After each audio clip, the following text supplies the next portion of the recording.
Salam damai Tuhan kita Yesus Kristus selalu beserta kita. Senang dan bahagia bisa berjumpa kembali dalam renungan harian santapan jiwaku, santapan kehidupan iman kita.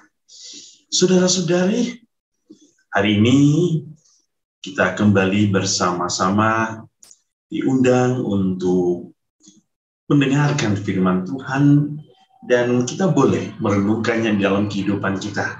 Bagaimana firman Tuhan berelasi dengan kehidupan kita, lalu bagaimana kita mau merenungkannya, mau memaknainya, dan membuat firman itu menjadi hidup di dalam kehidupan kita.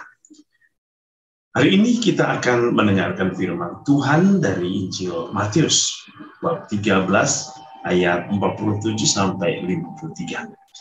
Mari kita mendengarkan firman Tuhan. Inilah Injil suci menurut Matius.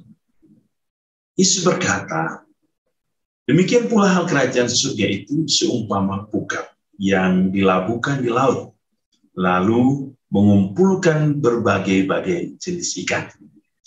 Setelah penuh, pukat itu pun diseret orang ke pantai. Lalu duduklah mereka dan mengumpulkan ikan yang baik ke dalam pasu, dan ikan yang tidak baik mereka buang.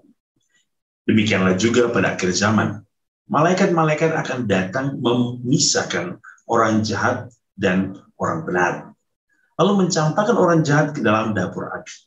Di sanalah akan terdapat ratapan dan kertakan gigi. Mengertikah kamu semuanya itu?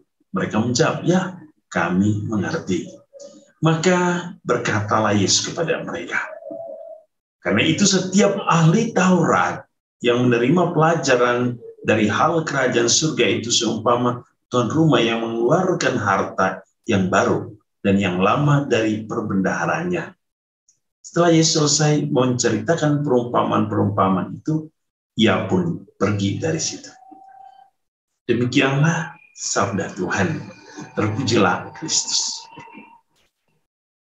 Saudara-saudari yang dikasihi Tuhan, hari ini kita mendengarkan bagaimana Yesus berbicara tentang hal kerajaan surga.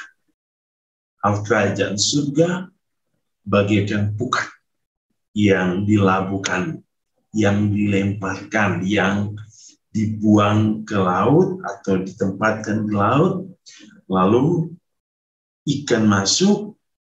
Setelah itu jalannya ditarik, ya, atau pukatnya ditarik, lalu para nelayan memisahkan ikan yang baik dan ikan yang tidak baik, ikan yang layak dan ikan yang tidak layak. Nah, perumpamaan tentang pukat itu berbicara tentang kerajaan surga, dan ini kita berbicara tentang sesuatu yang bersifat eskatologi, sesuatu yang akan datang, kehidupan yang akan datang. Kehidupan yang akan datang itu bagaikan pukat. Seperti yang dikatakan oleh Yesus, bahwa pada akhir zaman, malaikat-malaikat akan memisahkan yang baik dan yang jahat. Nah, tentu, berbicara tentang kerajaan surga adalah suatu tempat di mana Allah menyediakan bagi orang-orang baik.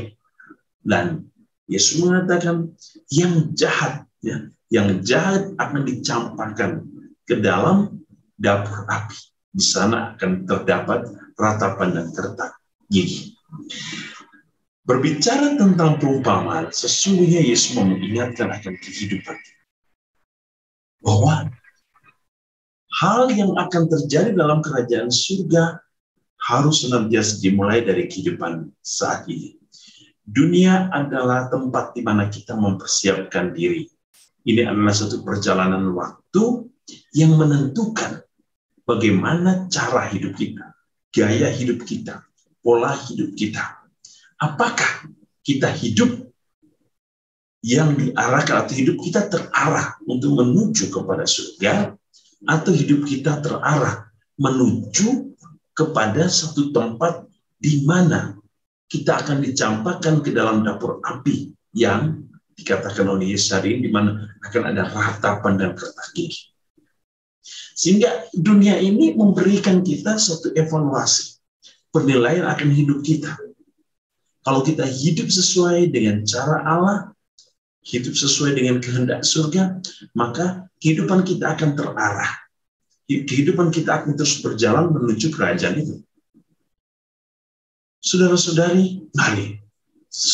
Firman Tuhan hari ini mengingatkan kita bahwa hanya ada satu pilihan yang benar, yang tepat, dan yang jelas bagi orang beriman.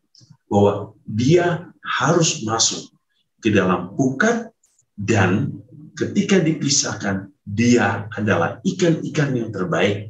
Atau pada akhir zaman, dia adalah orang-orang baik, orang-orang benar yang akan layak menerima dan masuk ke dalam kehidupan bersama Allah. Mari kita persiapkan diri kita dengan baik, sesuai dengan rencana Allah, sesuai dengan kehendak Allah, sesuai dengan firman Tuhan, agar kehidupan kita sampai kepada kebenaran sejati. Tuhan Yesus memberkati kita, menjaga kita, melindungi kita, dan membimbing kita untuk selalu hidup sesuai dengan kehendak-Nya. Dan Tuhan selalu memberkati kita dengan berkat-Nya yang terlimpah. Dalam nama Bapa dan Putra dan Roh Kudus. Amin.